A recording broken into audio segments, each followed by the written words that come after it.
மறுமலர்ச்சி யுகத்திற்கு தயாராகும் திடசங்கற்பம் எனும் துணிப்பொருளில் ஏற்பாடு செய்யப்பட்டிருந்த மாநாடு தேசிய மக்கள் சக்தியின் தலைவர் அனுருகுமார திசாநாயக்க தலைமையில் நடைபெற்றது.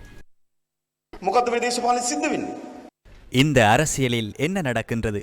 மொட்டு கட்சியினர் மூன்றாக பிரிந்து மொட்டு கட்சியின் தேசிய ஒருங்கிணைப்பு தலைவர் எனக்கு விளங்கவில்லை எந்த இனத்தின் தலைவர் என்று.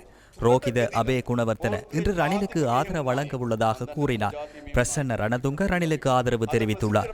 மஹிந்தானந்த அலுத்கமகே ரத்வத் ஆகியோர் ரணிலுக்கு ஆதரவாம். பிரசன்ன ரணதுங்க கப்பம் பெற்றுக்கொண்ட குற்றச்சாட்டின் கீழ் அகப்படும் போது ரணில் விக்ரமசிங்கே பிரதமராக இருந்தார். மஹிந்தானந்த அலுத்கமகே மோசடி குற்றச்சாட்டில் நீதிமன்றத்தில் அகப்படும் போது பிரதமராக ரணில் விக்ரமசிங்கே இருந்தார். ரத்வத்த சிறைச்சாலைக்குள் பாய்ந்து சாதாரண சிறை கைதி ஒருவரை கொண்டு வந்து தலையில் துப்பாக்கியை வைக்கும் போது ரணில் விக்ரமசிங்கே தொடர்பில் அறிந்திருந்தார். இந்த சம்பவங்களின் பின்பாக என்ன விளங்குகின்றது? இவ்வாறு அரசியல் விளையாட்டுகளை நாங்கள் அகற்ற வேண்டும் அல்லவா? மற்றைய பக்கம் ஐக்கிய மக்கள் சக்தியின் குழுவினரை பாருங்கள்.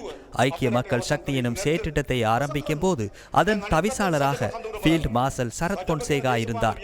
இப்போது ஐக்கிய மக்கள் சக்தியின் தவிசாளர் வெளியே உள்ளார். மொட்டு கட்சியின் தவிசாளர் அவர்களுடன் உள்ளார். ஜிஎல் பீரிஸ். என்ன அரசியல் இது? கப்பலில் தீ பரவும் போது நாட்டிற்கு அபகீர்த்தியை ஏற்படுத்திய நாலக கொடகேவா சஜித் பிரேமதாசவின் வலது கையாக உள்ளார். இவ்வாறான சம்பவங்கள் போதாதா? இந்த நாட்டின் புதிய அரசியல் கலாசாரத்தை காண்பிக்க வேண்டிய அவசியம் ஒன்று உள்ளது. மஹிந்த ராஜபக்சவை அப்பச்சி என கூறி அருகில் இருந்த SM சந்திரசேன, ரோஹித அபே குணவர்த்தன ஆகியோருக்கு ரணில் அப்பச்சியாகின்றார். வெட்கமாக இல்லையா இவ்வாறானதொரு அரசியலை முன்னெடுப்பதற்கு? ரணில் விக்ரமசிங்கவை கைது செய்து சிறையில் அடைக்கும் வரை தனக்கு நித்திரை வராது என மஹிந்தானந்த அலுத்கமகே கூறினார். இப்போது மஹிந்தானந்த அலுத்கமகே ரணில் விக்ரமசிங்கவின் மடியில் நித்திரை செய்கின்றார். அடுத்ததாக பந்துல குணவர்த்தன பட்டப்பகலில் மத்திய வங்கியில் நடைபெற்ற மோசடி தொடர்பில் வெளிக்கொணரும் திறமையானவர். இலக்கம் 16 போட்டியிடுகிறார் என கடந்த காலத்தில் தேர்தல் காலத்தில் பத்திரிகையில் விளம்பரம் செய்தார். இப்போது அந்த பந்துல ரணிலின் மேடையில் உள்ளார். மத்திய வங்கியின் திருடனும் அங்கே, வெளிக்கொணர்வதாக கூறியவரும் அங்கே. என்ன ஒரு அருவருப்பான அரசியல் இது! முதலாவதாக இந்த நாட்டின் அரசியல் பெருமதியானதொன்றாக உருவாக்க வேண்டிய பொறுப்பு அனைவருக்கும் உள்ளது. இந்த நாட்டின் அரசியல் நமது தாய்நாடு மக்கள் மத்தியில் பொறுப்பானதொன்றாக உருவாக வேண்டும்.